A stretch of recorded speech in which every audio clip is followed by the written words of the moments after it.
আমাদের দেশের একটা জেলা গোপালগঞ্জ, সেখানে এই মুহূর্তে কারফিউ দেওয়ার প্রয়োজনীয়তাটা কি? ওখানে কি আবারও এরকম সন্ত্রাসী কর্মকাণ্ড শুরু হওয়ার কোনো আশঙ্কা আছে? তাহলে কেন কারফিউ? একটা কারণ হতে পারে যে যারা সন্ত্রাসী কর্মকাণ্ড করেছিল বলে প্রশাসন অথবা আইন শৃঙ্খলা বাহিনী মনে করছেন, তাদেরকে ধরার জন্য কারফিউ, তারা যাতে কোথাও পালিয়ে যেতে না পারে এই জন্য সেখানে কারফিউ দেওয়া হয়েছে। এটা হতে পারে। সেটা যদি হয়, এর মধ্যে গ্রেফতার কত হয়েছে এবং যাদেরকে গ্রেফতার করা হয়েছে তারাই কি ঘটনা ঘটানোর জন্য দায়ী ছিল প্রকৃতপক্ষে?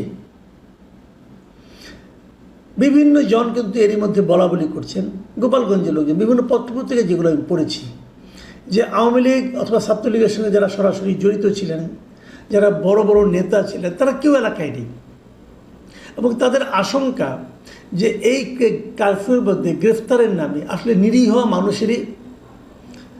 মানুষকে হয়রানি করা হবে, তাদেরকে গ্রেফতার করা হবে, তাদেরকে হয়রানি করা হবে। এটা তাদের আশঙ্কা। এই আশঙ্কা বাস্তবে না হোক এটি আমরা চাই, কিন্তু আমরা কি চাই বা না চাই তার উপর ভিত্তি করে কি ঘটনা ঘটে না। আমরা কি চেয়েছিলাম যে গোপালগঞ্জে এই ধরনের একটা ঘটনা ঘটুক?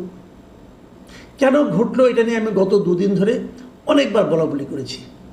একটা কথা ভাবুন, ওখানে একটা পদযাত্রা হয়েছে, তারা যদিও এটাকে নাম চেঞ্জ করে সারা দেশে সব জেলার জন্য তারা করেছে পদযাত্রা, আর গোপালগঞ্জের জন্য করেছে মার্চ টু গোপালগঞ্জ, মানে গোপালগঞ্জের অভিমুখে তারা যাবে, বিশাল কিছু করবে।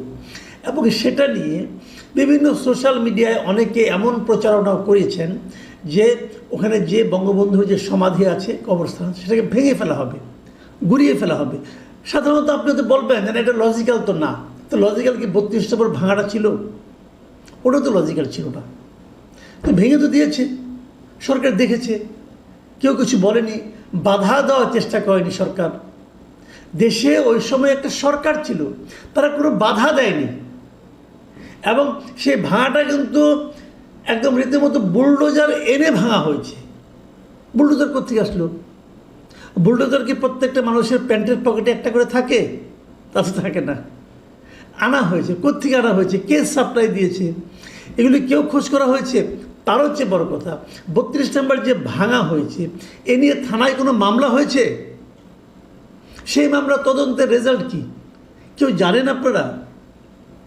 তো যদি টঙ্গিপাড়া তো একই ঘটনা ঘটতো, একটা সমাধি, একটা কবর, সেটাকে যদি ভেঙে দেওয়া হতো, কবরকে কেন্দ্র করে যে স্থাপনা সব যদি ভেঙে গুড়িয়ে দেওয়া হতো, কেউ ফেরাতো? কিছু হতো? এখন সেইটা যদি ওখানকার মানুষের ইমোশনে, চিন্তায় যদি একটা প্রভাব বিস্তার করে, যদি তার প্রতিফলন আমরা দেখতে পাই, সেটাকে আপনি কী বলবেন? সেটাকে আপনি কীভাবে বিশ্লেষণ করবেন? আমি গত দুদিন ধরে একটা কথা বলে আসছি যে ঘটনা ঘটেছে অনেকগুলো, সবচেয়ে বেদনাদায়ক ঘটনা কোনটা? 4 জনের মৃত্যু, এবং সেটা আইন শৃঙ্খলা রক্ষাকারী বাহিনীর গুলিতে মৃত্যু। তাদেরকে মরতে হলো কেন? আজকে শুনলাম আরও একজন বেড়েছে, 5 জনের মৃত্যু। কাদেরকে মারলেন আপনারা? আরে এদেশের নাগরিক তো। এই যে মৃত্যুগুলো হলো, এই মৃত্যুগুলি কি অপমানের মৃত্যু হলো? এই মৃত্যুগুলি কি সম্মানজনক মৃত্যু হলো?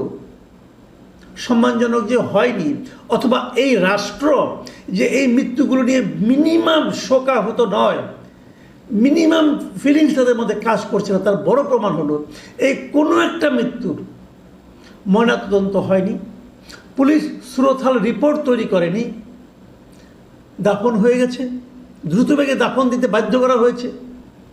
কেন? তারা কী করেছিল? তাদের ফ্যামিলির সঙ্গে দেখলাম, তাদের ফ্যামিলি বক্তব্য নিয়ে আজকে বিভিন্ন পত্রপত্রিকায় লেখা দেখলাম। এই যে 4 জন মারা গিয়েছে, এই 4 জনের পরিবারই বলেছে যে তারা আগে কোনো রাজনীতি করতেন না। এই সোহেল মোল্লা, দীপ্ত সাহা, ইমন তালুকদার, রমজান কাজী, এদের সকলের পরিবারের দাবি যে তাদের পরিবারের এই সদস্য কোনো রাজনীতি করতেন না। কেউ রিক্সা চালাতেন, কেউ দোকানদারি করতেন, মানে আপনার ইলেকট্রনিক্সের দোকান ছিল, দোকানদারি করতেন, এরকম সাধারণ মানুষ ছিল তারা। তো তাদের মৃত্যুর জন্য কারোর মধ্যে কোনো দুঃখবোধ নাই। তারা কি অস্ত্র হাতে ছিল? যারা আহত হয়েছে, নিহত হয়েছে, সবাই কিন্তু গুলিতে আহত নিহত হয়েছে। কাদের গুলিতে? পুলিশের গুলিতে, আর্মির গুলিতে। বিপরীত দিক থেকে ওরা কি কারো গুলি করে কাউকে আহত করেছিল? করেনি তো, কারণ তাদের হাতে সে ধরনের কোনো অস্ত্রও ছিল না। আমি জানি না ছিল কিনা, যদি থাকতো নিশ্চয়ই কেউ না কেউ আহত হতো। শুনেছি পুলিশের নাকি 7-8 জন আহত হয়েছে, এবং এটাও শুনেছি তাদের নাকি ইট পাটকেলের ইয়েতে আহত হয়েছে। তাহলে আমার কথা হলো যে একটা মব ভাঙার জন্য আপনি যে গুলিগুলি চালালেন, যে লোকগুলি মারা গেল, এইগুলির আদেশ কে দিয়েছিল? আমার মনে হয় এগুলো খুঁজে দেখা দরকার। এটা তো একটা সভ্য রাষ্ট্র নাকি? আমি তো কখনো দেখিনি কোনো অন্তর্বর্তীকালীন সরকার অথবা কোনো তত্ত্বাবধায়ক সরকার, বাংলাদেশে তো অনেকগুলো এসেছে, এরকম কখনো দেখিনি যে তাদের আমলে এ ধরনের ঘটনা ঘটে এবং তাদের আমলে কোনো একটা জেলাকে কারফিউ দিয়ে গ্রেপ্তার করা হয়। দেখিনি কখনো। ডক্টর ইউনূস আমাদেরকে যা দেখেনি তা দেখিয়ে দিচ্ছেন। যে ঘটনা ঘটল সেটাই কি শেষ? এর ফলো আপটা কি? আমি কয়েকটা ফলো আপ নিয়ে একটু কথা বলি। নাহিদ ইসলাম উনি বলেছেন, উনি ঘোষণা দিয়েছেন যে উনি আবার গোপালগঞ্জ যাবেন, এবং কেবল তাই না, বলেছেন গোপালগঞ্জের প্রতিটি ঘরে জুলাই গণঅভ্যুত্থানের পতাকা উড়বে এবং তিনি আবার গোপালগঞ্জ যাবেন। পতাকাটা কে উড়াবে ভাই? আপনি উড়াবেন এই গোপালগঞ্জে যারা অধিবাসী তারা উড়াবে? আপনারা যে সভাটা ডেকেছিলেন, এই সভা শেষ হওয়ার পরে তো আপনাদের উপর হামলা হয়েছে। শেষ হওয়ার আগে আপনাদের জনসভা, আপনাদের সমাবেশে কত লোক হয়েছিল? বুকে হাত দিয়ে বলুন তো আপনারা, আমরা তো লাইভ দেখেছি। বুকে হাত দিয়ে বলুন কয়জন লোক ছিল? আর সেই লোকগুলি যে কি ঘরে ঘরে আপনার পতাকা উড়াবে? শুনেন, জুলাই গণঅভ্যুত্থানের পতাকা উড়বে, কোনো সমস্যা নেই, কারণ জুলাই গণঅভ্যুত্থান একটা বড় কাজ ছিল। কিন্তু আপনারা যে জুলাই গণঅভ্যুত্থানের প্রতিনিধিত্ব করছেন, আপনাদের কর্মকাণ্ডের মাধ্যমে যে আচরণ করছেন, সেটা জুলাই গণঅভ্যুত্থানের চেতনা নয়, সেটা নয়। আপনারা যেভাবে ঘরে ঘরে হিংসা ছড়িয়ে দিচ্ছেন, মানুষের মধ্যে বিভক্তি তৈরি করছেন, সেটা জুলাই গণঅভ্যুত্থানের চেতনা নয়। কাজে এই বড় বড় কথা বলে তো কোনো লাভ নেই রে ভাই। মাঝখান থেকে কী হবে? এই জাতির, এই রাষ্ট্রের আরও কয়েক কোটি টাকা খরচ হবে। কত টাকা খরচ হয়েছিল এই আপনার নাহিদ ইসলামদের এই যে মার্চ টু গোপালগঞ্জের এই অনুষ্ঠান, এই ব্যর্থ প্রজেক্টের জন্য কত টাকা খরচ হয়েছে? কেউ হিসাব দেবে? আমি একটা হিসাব করার চেষ্টা করেছি, বিভিন্ন জনের সঙ্গে কথা বলে। দেখুন, বাংলাদেশে যখন নাকি রাষ্ট্রপতি কোনো ঢাকার বাইরে কোথাও যান, অথবা প্রধানমন্ত্রী কখনো ঢাকার বাইরে কোথাও যান, কত টাকা খরচ হয়?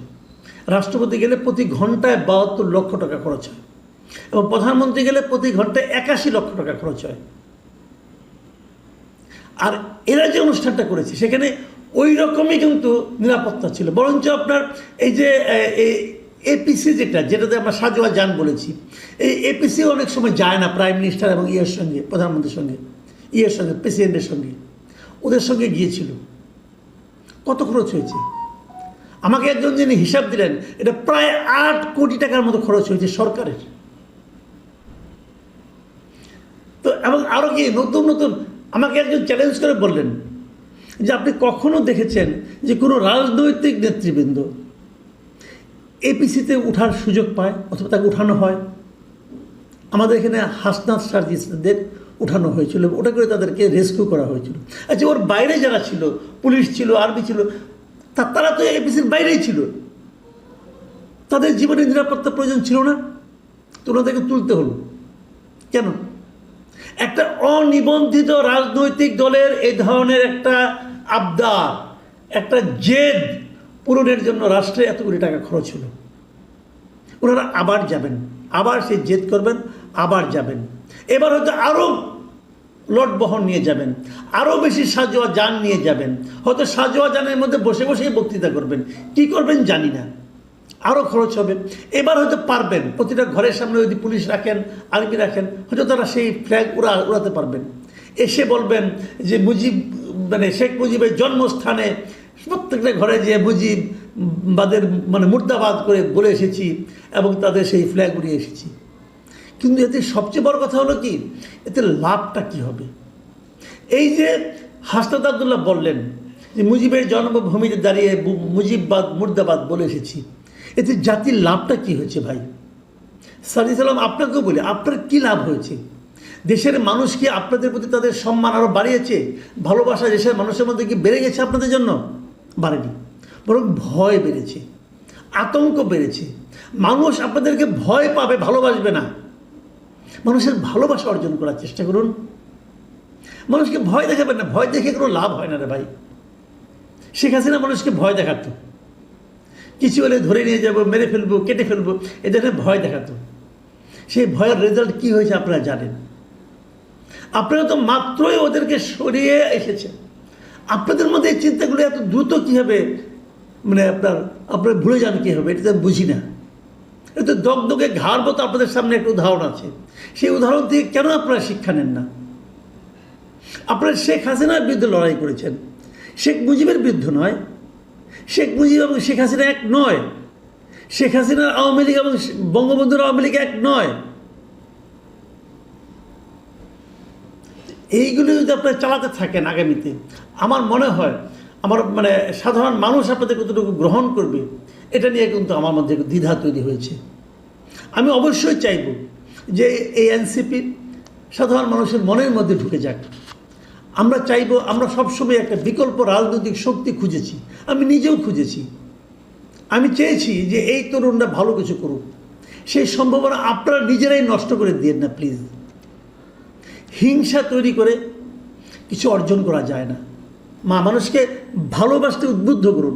আপনারা ভাবুন, এই যে আপনারা বললেন যে একদম ঢালাওভাবে গোপালগঞ্জের কথা বলেন, গোপালগঞ্জের লোক, গোপালগঞ্জে আওয়ামী লীগের লোকজন আপনাদেরকে প্রতিহত করেছে। ভাবুন তো, বেশি দিন আগে নয়, এই বছরের ফেব্রুয়ারি মাসে এই গোপালগঞ্জে জামাত ইসলাম যে মিটিং করে এসেছে, তাদেরকে তো কেউ তাদের জনসভাতে কোনো ভাঙচুর হয়নি। তা আপনাদেরটা হলো কেন? ওই উস্কানি দেওয়ার কারণে হয়েছে। জামাত তার রাজনীতির কথা বলেছে, জামাত কাউকে উস্কানি দেয়নি। অথচ আওয়ামী লীগের শত্রুতার দিক থেকে জামাত বড় শত্রু, কোথায় তাদের জামাতকে মিটিং করতে দিয়েছে। তো আপনাদের নিয়ে ঝামেলাটা হলো কেন? হলো একটা কারণেই, যে আপনারা উস্কানি দিয়েছেন। হয়তো আপনারা চেয়েছেন যে এরকম কিছু ঘটুক, ঘটলে পরে এটাকে পুঁজি করে নির্বাচন পেছানোর একটা অজুহাত পাওয়া যাবে।